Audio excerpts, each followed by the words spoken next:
hasigaye intera nibura ya metero imwe hagati yanjye n'abandi. Ntaba ari njye wandura cyangwa wanduza abandi coronavirus.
Good evening and welcome to The Square. Tonight is a very informative conversation on the Manufacture and Build to Recover program. This is a recovery program that was put together after a cabinet meeting last year in 2020. And its aim is to fast track private sector investments in manufacturing, construction, as well as boost economic recovery efforts with specific incentives and key performance indicators. The program, this Manufacture and Build to Recover program, is basically designed to significantly reduce the costs of setting up industries of certain products, as well as existing firms who would like to expand their current operations. In essence, this is a new recovery program on the heels of the Economic Recovery Fund that was also launched last year. This is something that's being rolled out this year, and our aim of this conversation tonight is to understand this new program, look at incentives, as well as look at projections and the rollout, and which companies qualify to receive support from this program. And joining us, I'm very happy to welcome with us the Honorable Minister of State in charge of the Treasury from the Ministry of Finance and Economic Planning, Mr. Richard Tushabe. Great to have you on this show once again. Thank you for having me. Great. We are also joined here with us by Mr. Dennis Carrera, also second time on the show, who is here in his capacity as chairman of Savannah Creek Development Limited. Mr. Carrera, great to have you on the show once again. Thank you, Dan, for inviting me. Great. My name is Dan PC, host of The Square. As usual, I'm always joined by The Square resident panelists. I'm going to welcome Charles Haber, resident panelist on the show. Charles, always a pleasure to have you. Same here, Dana. How are you? Good. Good. We also are usually joined by Berna Namata, who's the resident panelist of The Square, but unfortunately she's not available and not with us today.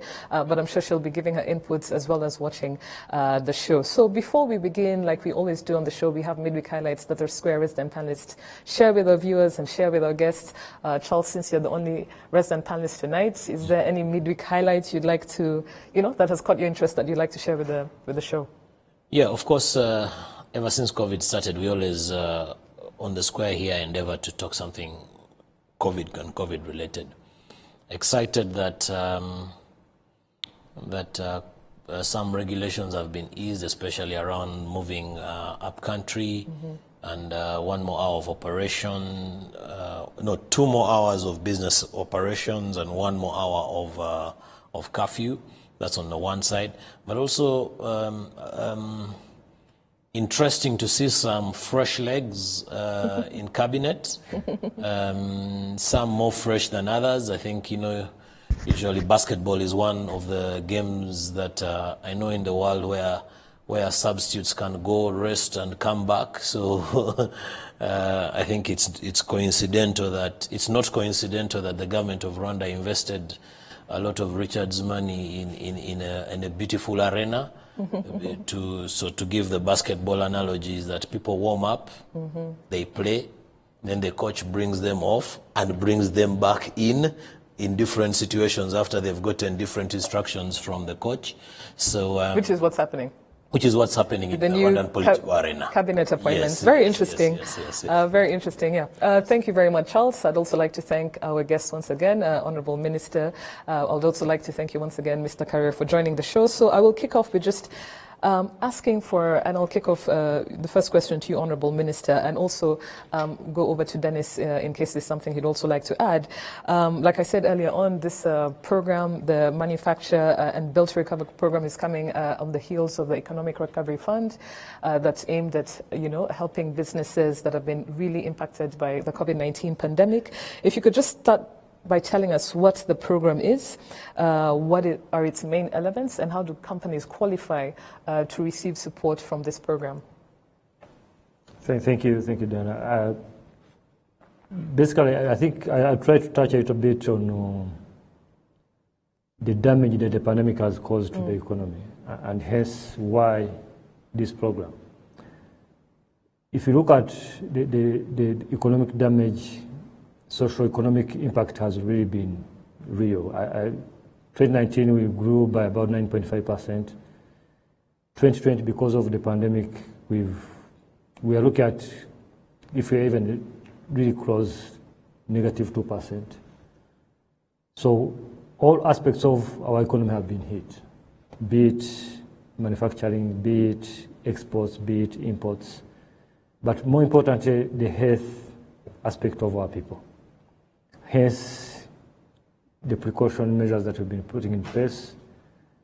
So, as you rightly touched on the Economic Recovery Fund, the Economic Recovery Fund was put in place basically to support businesses, especially on working capital. Can people still try to survive even despite the pandemic? During lockdown, the consumption is low, the exports have gone down. But also the Economic Recovery Fund was addressing the sectors which were hit most. For example, hospitality sector, including giving them an opportunity to use both the working capital window, but also restructuring their loans that they had in the banks to avoid all the hotels basically going under, and hence bringing under the banks as well. So the Economic Recovery Fund has done quite well, and the fund is about 100 million. It has done quite well. We are still trying to use the fund to support the businesses, both large businesses, medium, and even micro. Now, the Manufacture and Build to Recover comes to take another stride in that direction, in the sense that the manufacturing base in Rwanda has grown quite significantly in terms of supporting our development. And why build, considering construction has been growing. I think 2019, before the pandemic, we were growing close to 30%. And that's quite huge.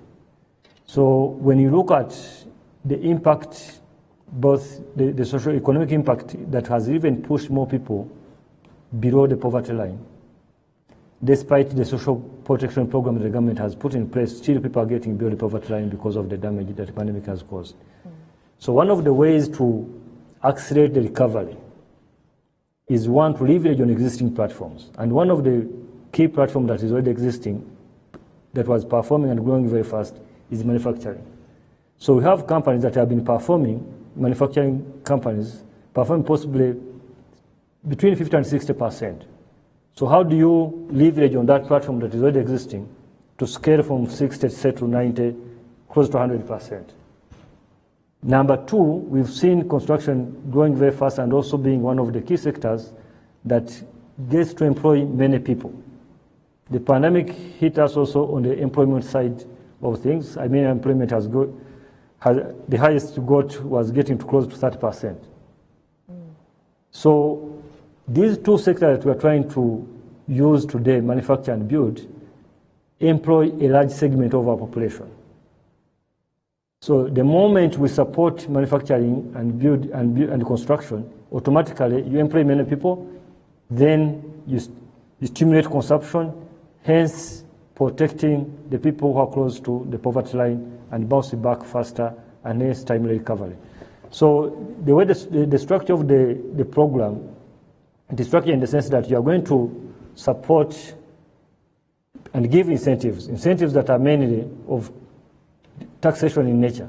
If you are investing in, say, in another production line, moving your production levels to from 50 to 60% or 70%, if you're putting up a production line and you're investing any amount above $1 million, you get incentives of taxes. For example, you don't pay VAT, you don't pay customs duties, but also as you get into that production line, the second production line, you're employing more people. And we are saying our biggest policy objective now is to give people employment. So we are saying if any additional staff that you are recruiting over and above the staff that you have now before the program, you're going to pay a reduced pay as you earn rate from 30 to 10%. So that's how the program is designed. Again, considering the structure of the economy, we all agree that agriculture is still taking a bigger chunk, close to 30% of our GDP, and employing possibly more than 70%. So how do you try to support a sector that has proven to be more resilient than any other sector? Because today, agriculture has performed quite well and has supported even the negative 2% that I've talked about. It could have been worse. Remember, the second quarter, I think we were down by the quarter 3, we are about, the negative growth was about, in Q2, about negative 12%. So if you're projecting negative 2% by the end of the year, it's bad, but not worse than what could have been. And agriculture has played a very big role in that. So we are saying if we invest in the agriculture sector, any investment above $100,000, we are going to support you to ensure that you get these incentives. And why $100,000? Because we think we can scale across the country, because agriculture is happening across the board. And also considering the supply chain and the value chain of agriculture, you are trying, for example, if I give an example, if you support, say, Inyanji as an industry, a manufacturing company, and you have someone who is producing milk at maybe a district level who has invested $150 across the chain feeding into Inyanji chain. So you are supporting the whole value chain of agriculture, and hence you are employing more people, creating more resilience, and giving hope for timely and quick recovery in a very inclusive manner. So that's the package that we have. Now speak about building again. We think we have projects that were in pipeline, those that were already registered even before the pandemic. The pandemic has shifted the mindset of the investors in the sense that people are even scared to put money into the projects that they were thought they would do even before the pandemic. So how do you create investors' confidence for them really to expedite those projects that were in the pipeline? So the construction, if you put in $10 million, again, any sizable project of $10 million and above, you're going to get the tax incentives. The other key component of the program, again, is touching on exports. You'll appreciate that our trade deficit has widened because the exports are not going. The borders have been closed for so long. Informal trade is not happening. The formal exports are not moving to the level that we expected because of the global demand. But your imports are still growing because of the health pressures. You are getting the medicine, you are getting the equipment. So again, we are coming back with this program and say, how do we stimulate and incentivize exports? So we are saying any additional export, say if you're exporting additional 1 million francs, you can get a tax credit of say 50,000 francs. So you encourage all actors of the economy who are dealing in the export sector to benefit in a tax credit setup. So it's a performance-based incentive. You do this and we give you that. So all these are intertwined in the sense that we can really create an ecosystem that can support our recovery, speaking to employment, speaking to consumption, and speaking more importantly to exports, which will protect our currency and also protect our macroeconomic indicators, which have been very fundamental in stimulating and attracting even foreign direct investments. So just before we go to the next question, we move over to Dennis, to Mr. Carrera. You mentioned that I want to know how businesses qualify.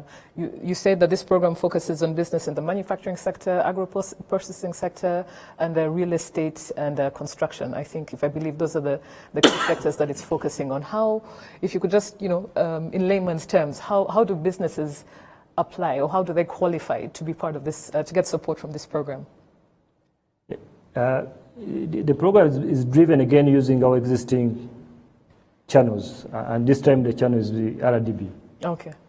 RDB is in the driving seat, but again supported by all other agencies. Mm-hmm. So we created a multidisciplinary and representative team that is really handling the manufacturing side of things, and they've assessed all the manufacturers, what issues do they have to support.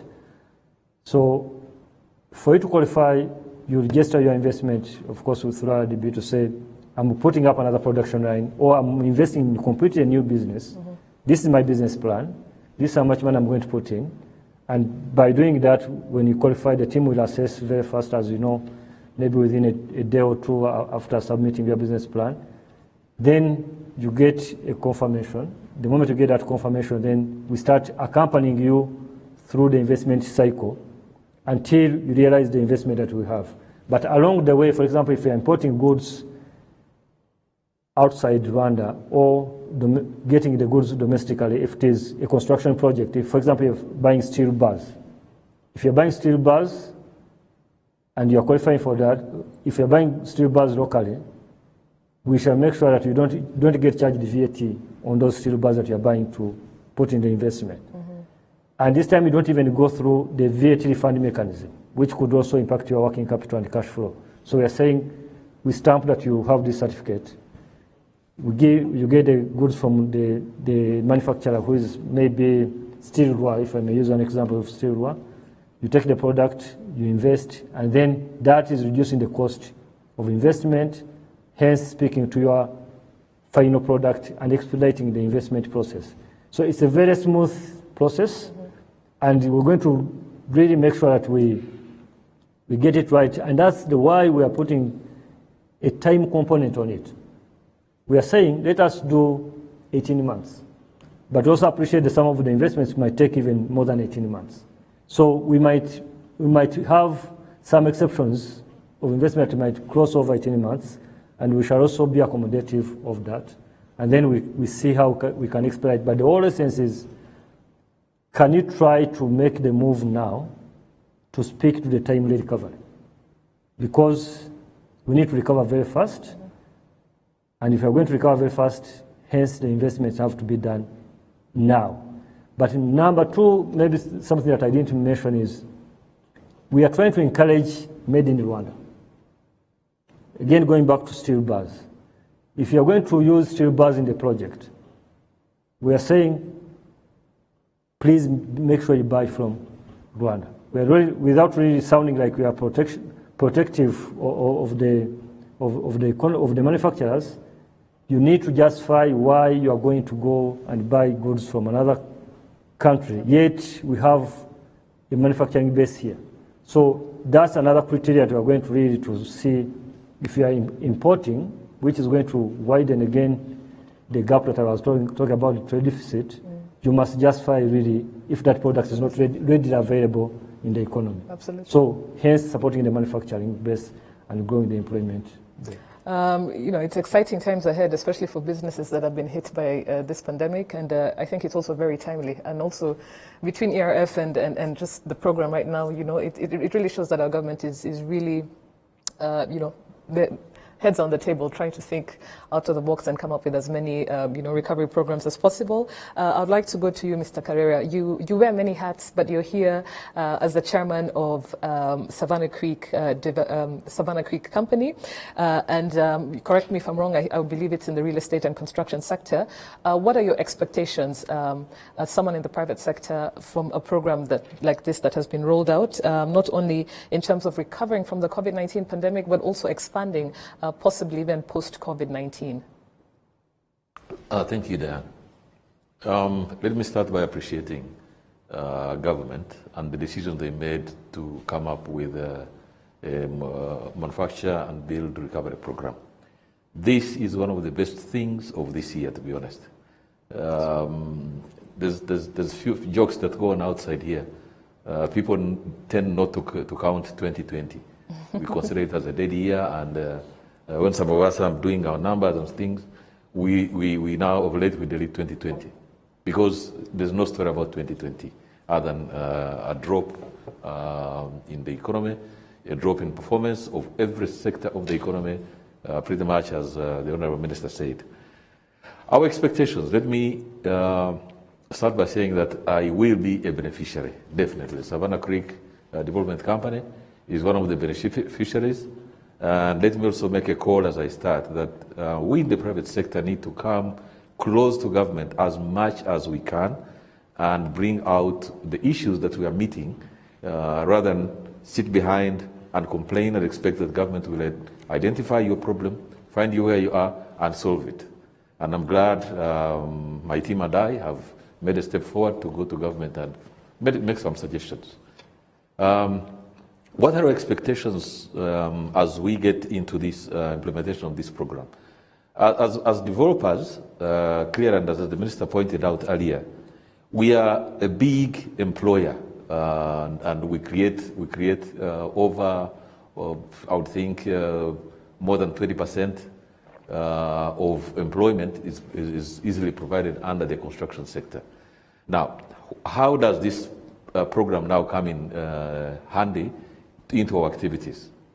We are given a window that if we import items that are not manufactured in Rwanda, and we have a waiver on import duties as well as VAT on such items, what does this exactly mean? It means we are going, number one, to attract as many people into our sector as possible. Of course, we appreciate that out there may not be as many investors, or those who wanted to invest have had possibly a change in mind, or they had a hit in their own companies and the monies have gone down. But it simply means that we are going to use less dollars now to import the items we need to, because we are not going to pay import duty and we are not going to meet the VAT component. I also like the fact that the items manufactured in Rwanda will also have a waiver on the value-added tax after up to a certain threshold. Now, that will mean that those of us in the construction industry now go back to construction. You will recall, of course, I mean, it's common knowledge that most of our construction sites had closed since last year, after almost the recent few months back. And this interruption with the lockdowns and everything, construction had come to almost a standstill. Now, what does this mean? Take an example of our project, the Savannah Creek Development Project, aiming to build 500 houses between now and in the next 4 years. If we are going to do 500 houses, consider how much material we are going to use. And we import all this now. We aim to develop these houses, and we aim to sell these houses. What does this mean? It means Diane, who wants to buy a house, is now going to buy it at a more affordable rate. It also means that the bank that was considering a mortgage package for Diane, the bank is going to consider it quicker because the cost is pretty much diminished. 18% of VAT on the materials is not there. About 25% of import duty is not there. So a house that I would ordinarily sell for 100 million will possibly come to about 70 million or 65 million. That's what it means. It means I will be able then to sell. When I sell, I create money into the economy. But who will build that house before it gets to a product that the buyer comes to take? It means my 1,000 laborers on site are going to be back on duty. It means each of them will go back home with money. What does this mean to the next, the supermarket that supplies all these small boutiques in the city side and the countryside? Supermarkets have not been selling if you follow the trends up here. Now, It means all these buyers, if my site had 1,000 laborers, multiply that by 20 other sites. So we got about 20,000 people or 25,000 people who are now fully paid every Friday, and they are out to buy goods from their closest boutiques. The boutiques are now able also to go to supermarkets and do bulk purchase. Now, that chain will avail money into the economy. And that's how we will look at the recovery, because people had indeed despaired, they didn't know what to do, and there was no money to spend. Now, come back to the example of the house I give you. Once we are able to put up these houses as quick as we plan to, and with the materials that we have either imported or bought locally, what this means is we shall quickly be able to accommodate or see these houses accommodated. If I'm looking at between now and 2023, consider that we shall have done maybe 300 of these houses. Take an average of 5 occupants in every house. How many people are those? 5 people multiplied by 400 houses. You got about 20,000 people. Consider that these 20,000 people are going to be consuming goods produced from the manufacturers who have also been helped to come back into full activity with the incentives extended to them. So this inevitably will drive consumption. So consumption habits and consumption patterns. Just mark you that as we move along, despite the challenge of COVID, consumer tastes keep changing with time, with modernity. So the moment we create 400 homes, imagine these 400 homes going out to shop from the manufacturers who have been able to, for example, put together the key FMGs needed in our homes regularly. So you can see very easily the incentives come in handy, and very easily we'll see a change in our economy. Certainly government has done so well. My other request would be that government looks beyond the 18% value-added tax, as well as 25% import duty. We should also have a component of incentives on the value-added tax for the contractors. Because those of us who are in large-scale construction use big contractors. And big contractors, remember, pay, they are charged VAT. So from what I pay them, I'm expected to give them to pay VAT on top. Where do I get the VAT? Because if I do charge the VAT, it means the component of VAT will ultimately go to the buyer. The consumer. And so it will make the house expensive. When I don't sell the house, the occupant will not be there. If I don't create a space for the occupant to occupy, then the supermarket will not sell because that house is not occupied. Electricity board will not sell power because that house is not occupied. Water will not sell. So we will not be doing much. So we need to look at the component of value-added tax for contractors, because apparently those of us in the real estate sector, as we build and as we were purchasing items or other materials for construction of these houses, remember, we were paying VAT. But when we are selling houses, we don't add VAT. And we have to sell them because we are not the end users. So a bit of homework for the Honorable Minister. The incentives are much appreciated, but I think take a step forward and consider also value-added tax on the contractors so that we attract these huge contractors. I think the best way to get this right, especially construction, let us attract the large-scale contractors into the market. And then we try to do it as, because if we use low-scale contractors, it means we shall take longer than the period anticipated to finish the construction sites. And so my plea would be that we ask government to look into this again. But overall, I must say the initiative is super good, and we need to do our part as natives and as the private sector to make sure we get where we want, to get the recovery that we need as soon as can be possible. Thank you very much, Dennis. It really is a domino effect, and thank you once again for seamlessly, illustrating this and what the program also needs to focus on. Honourable Minister, before I give you a chance to respond, I'd also like to hear from Charles. Charles, I know this program is something you're probably excited about. You're in this, the development, real estate sector. What are your thoughts on what Honourable Minister and Mr. Carrera have shared with us? And also any other recommendations, ideas you have on the program?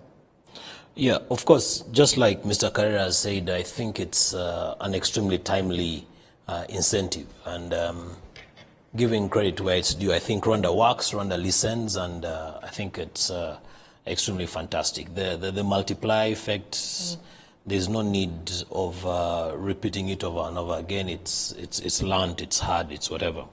But that said, again, in addition to what Mr. Carrera has said, I think there are a few other areas that we need to look into, and probably learning not only from COVID, but from over the years.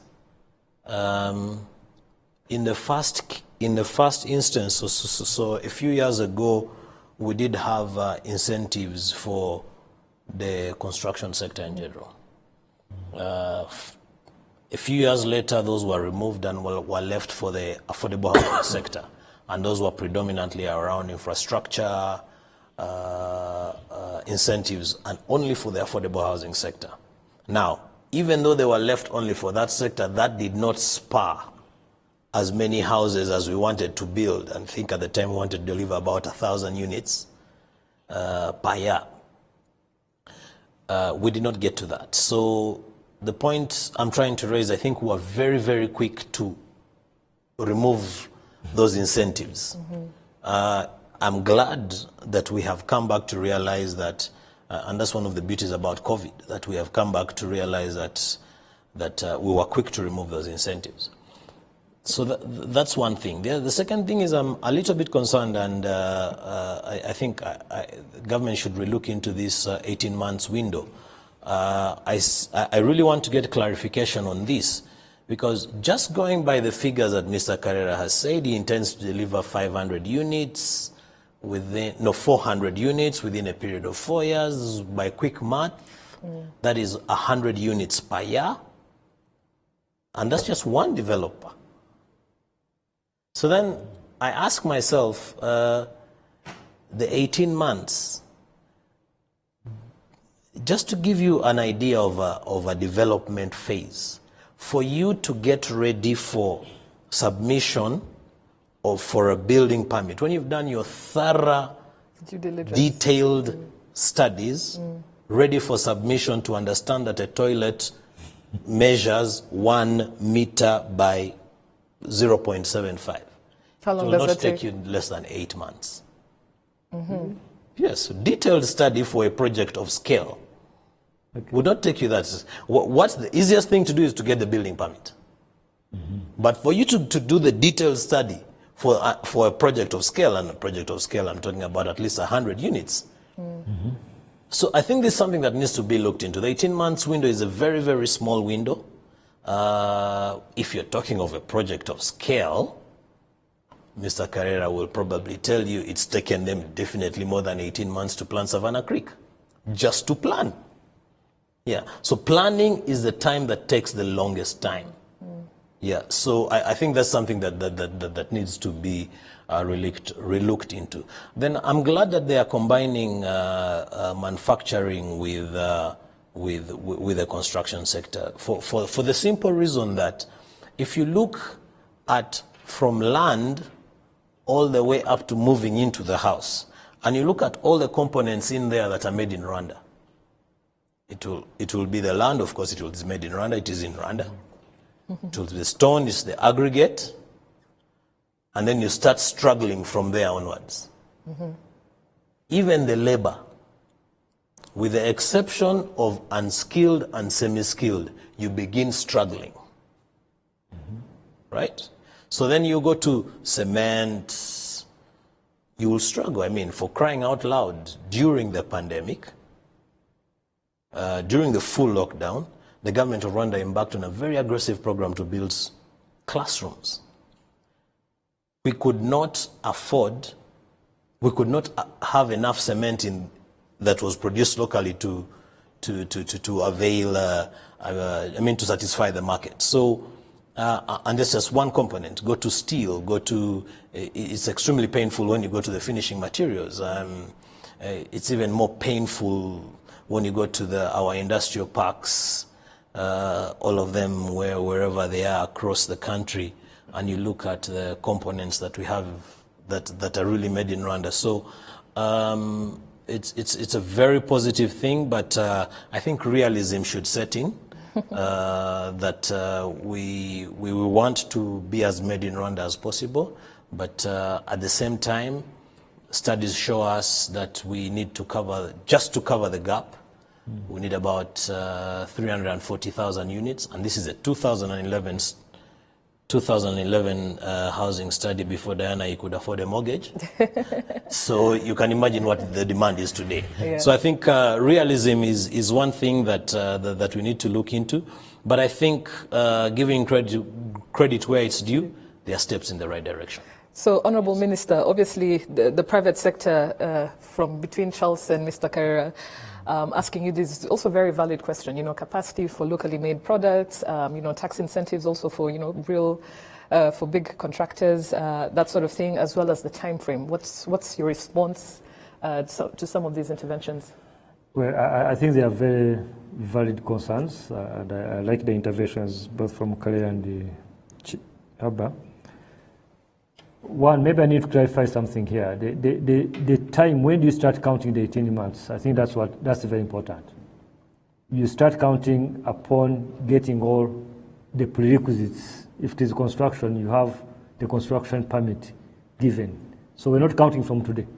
Mm-hmm. Okay. Just to put it in context. And I also remember I had put a qualification of saying we're also mindful of some of the projects that can really take longer than even 18 months.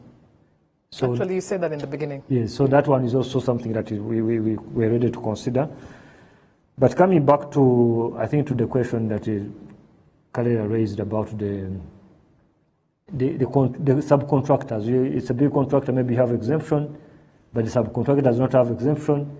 Hence, the whole chain gets destabilized by the no exemption. So I think that's a very good comment to this, and I think we should consider that. It's good homework for us. We shall definitely consider that and make sure that the value chain is really smooth. And also the fact that you are saying you need to attract the bigger companies, the contractors, who can scale faster with enough resources to implement in time. That's something very good, and I think it's new to me. I've never had this conversation before, but I really like it, and I'm ready to consider that. If I can just a rejoinder on that one, the banks also come into this space, and any other player, whether it's any other financial institution, whether it's a private equity fund or venture capital, any other investor on that value chain, because there is a contractor, yes, but what about that bank that is going to come in and give a 20-year mortgage or a 25-year mortgage, or why not a 30-year mortgage for that matter? Yeah, so the same incentives have to be passed on, Yeah, I think everybody, because ultimately if the mortgage is going to be expensive, then Dan and I, who are going to buy that house, is going to end up being expensive for us, yes. Absolutely, I agree with you, Abba. And again, the issue of capacity to really serve the market from a manufacturing base today, it's a chicken and egg story. Because, for example, look, you find that most of the companies have been attracted to invest in Rwanda. RDB has done a very excellent job in that, right? And most of them, even those that are here, none of them is producing to full capacity. Not because there is no demand in the country. There is demand. But the person who is producing at, say, 40%, he does not have economies of scale to price correctly and compete with the foreign markets. And also remember, in terms of standards, our manufacturers here are up there because the standards are really extremely high. So what we are trying to do with manufacture to recover, again, we are saying, how can we work with you to increase the production capacity? As you increase production capacity, you give assurance of the market. I can assure you that these products will be readily available. Possibly in 3 years, you sit on a different manufacturing base in terms of servicing the market. The issues of some of the products like cement, yes, that issue happened when we were doing the classrooms.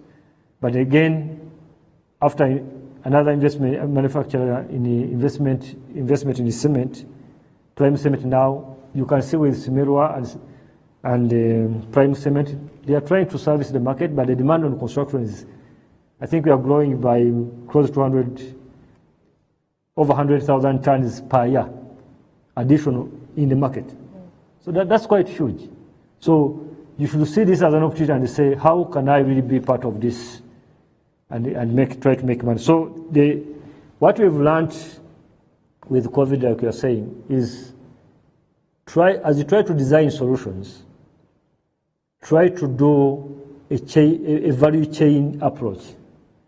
Because the moment you do, say like we were doing construction way back, without speaking to the manufacturing, then the whole ecosystem is not functioning, and you don't get much in a sustainable way.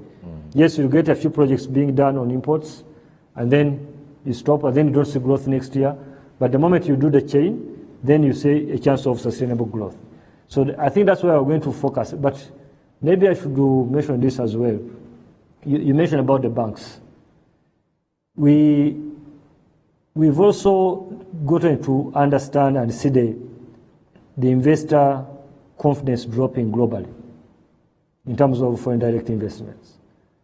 So what that has caused, for you to attract investors, it's extremely very difficult. But even the investors who are here locally, you can still deal with them and try to grow their investment base. And what we are trying to come up with is another investment window. You know, we came up with the Economic Recovery Fund, which was speaking mainly to restructuring some of the loans of the most hit sectors, trying to speak to working capital requirements to keep the companies afloat. But now, as time goes by, we realize that we need now to touch the investment side of things. So we're coming up with a fund of about $250 million that's going to support this type of investment. So much as we are telling you to invest $1 million plus to get these tax incentives, we're also accompanying you to get the $1 million that you're going to put in investment. So it's really a well-designed ecosystem that we think is going to speak to our sustainable and timely recovery as we get out of this crisis. I'd like to hear from Mr. Carrera before we go to this third segment of this conversation. If you have any inputs based on what Charles and Honourable Minister have shared with us, Mr. Carrera. Yes, I think Charles started with a comment on the speed at which government was acted to remove the incentives that were there in the past, I think, a few years. But just to remind the listeners that we operate under the East African Community, and we are signatory to the East African Community Customs Management Act. There were certain protocols agreed on, and we are very good at compliance, Charles, as you know. This country, the one thing it does is compliance with what it has signed up to.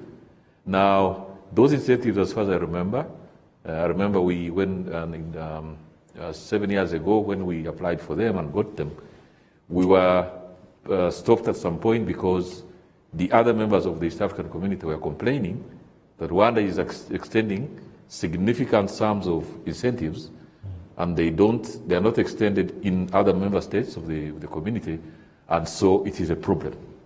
The trading is not favorable. So some people would prefer to come and sell goods, construction materials here, rather than in those countries because things were favorable here. So we had to comply anyway, and there was no shortcut on that. But beyond that, I think our economy also generally peaked. You remember we had a window to import construction materials and pay only 10% of import duty.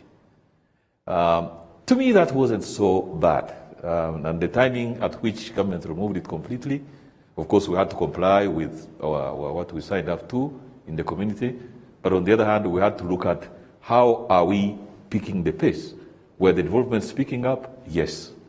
Was tenancy, for example, picking? Yes. Was insurance picking in insuring these buildings? Yes. Were banks extending significant mortgages? Yes.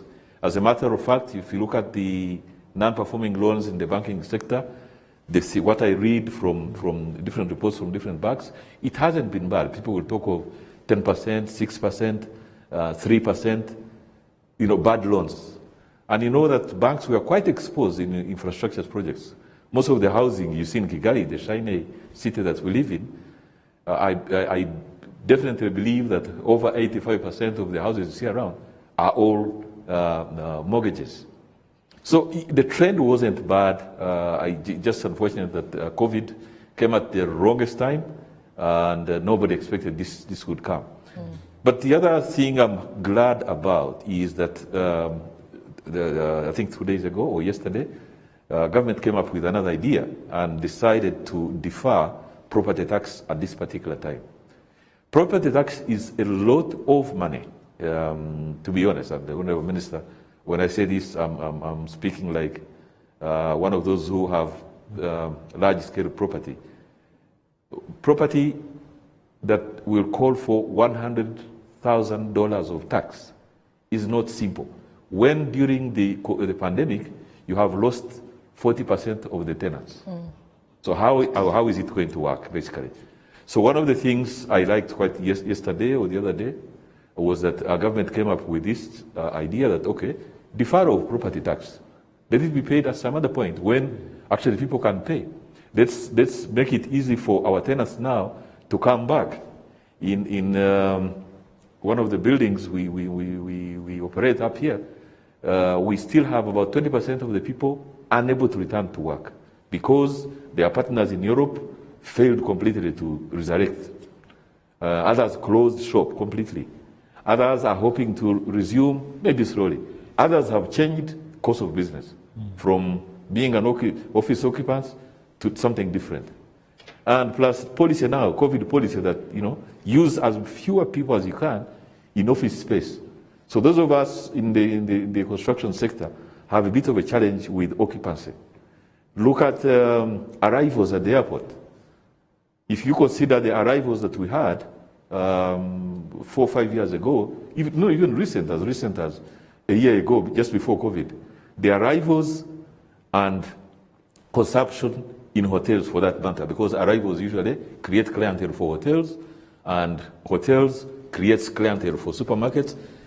I tell you what, I was checking with Simba Supermarket of recent, last week actually, and I found in the whole year since COVID started, they have not sold a cup or a glass or a spoon, and these are the things that move our economy. Why? Because no glass has been broken in any of the hotels.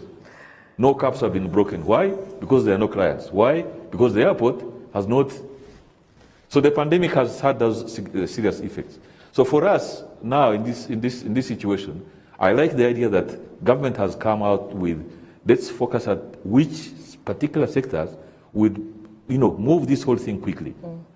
Construction materials, bring them in as, and we need also to maintain quality. By the way, this whole move does not suggest that while we want to go buy made in Rwanda, we now compromise quality. No. Let us go for the best of materials. Let us have the best of the products in the market in terms of housing, very good products. And for those who will want to buy from us, please, you're most welcome. We definitely will have quality high-end products in terms of houses, but we will give these houses at affordable rates. Charles, you touched something slightly about the banks. Yes, banks are in this game. There's no way. Insurance companies are in it. Because throughout this period, of the 500 houses we are going to build, I'm sure all of them will have an insurance component.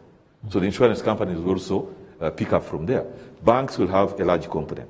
Now, when you look at the dynamics of everything at play, I still believe strongly that the MBRP is going to take us a step forward. Thank you very much. We are left with a few minutes. Honourable Minister, I'd like to give you a chance to respond to what Mr. Carrera has said. Well, I think Loaded. we understand the pain points of our economic actors and also our citizens. But I think for me, what is important is it's a very dynamic environment in the sense that we need to keep on designing and talking to each other as we try to find solutions. The issue of property tax, how you define it, yes, you need to consider that most of people are not employed. They still have property. You have a house that you stay in, but you've not had a job, so what happens? Do you go and enforce, and then when you enforce, you create another social problem? So for me, I think what is important, we've really had a tough year, and the good news is that we've worked together collectively, private sector, civil society, the government, and we've tried to engineer solutions that really keep us moving. But the first priority was protecting health. I think we've done extremely very well on that front. Now, the socio-economic part, I think, is going to be a little bit much easier, but it requires consistent engagement. Absolutely. And we shall consistently engage and redefine our interventions consistently to adopt and to the environment we are operating in. I'm really liking this whole engagement and consultative process between government and private sector and also civil society in really finding tangible solutions, for socio-economic reasons and people in general and companies affected by the pandemic. It's really refreshing to hear about this program. We have very few minutes left, and I'd like us to close. But Charles, over to you. I want to tell you where you're refreshing whatever is coming from. The appointing authority got a gentleman who was managing the finances of the largest private business in Rwanda. It moved him to put him in charge of the taxes of Rwanda, made him the largest landlord in Rwanda, and then moved him fast forward to take care of Rwanda's money. Absolutely. So it is not surprising that you're refreshed. But that's not the point I wanted to raise. Again, hats off to the appointing authority. I think the bigger issue here really is that we need to understand that the more government engages, the more productive we shall be. Absolutely. Yes, and that's really where all this conversation is headed towards. We are facing very, very tough and challenging times. It's not you against us. We have to engage to be able to move forward. And just before you move forward, Dan, I want to talk about something that both Mr. Carrera unfortunately, Charles, yes, we've run out of time. And that is around banks, banks, yes. We've run out of time, Charles, unless you can Yes, it will be very, very quick. The issue around the banks is not only for the banks and their borrowers. Mm-hmm. It is a bigger issue. If, rightfully as Mr. Carrera said, that tenancy has dropped, subsequently, it is not enough just for the banks to defer payments of their borrowers, who are the developers. But in the same breath, they just cannot defer it. They need the government to say, okay, fine, we are going to restructure this facility from 5 years to 8 years, or from 8 years to 15 years. We're going to drop down the interest rate, but in return, this is what is in it for you. Charles, thank you very much. That is a very loaded one. Very loaded, and it's unfortunate that you put it at the end of the show, but definitely a conversation for another day. Honourable Minister, I would like to thank you very much for making time out of your very busy schedule to share very good information and very great points on this program.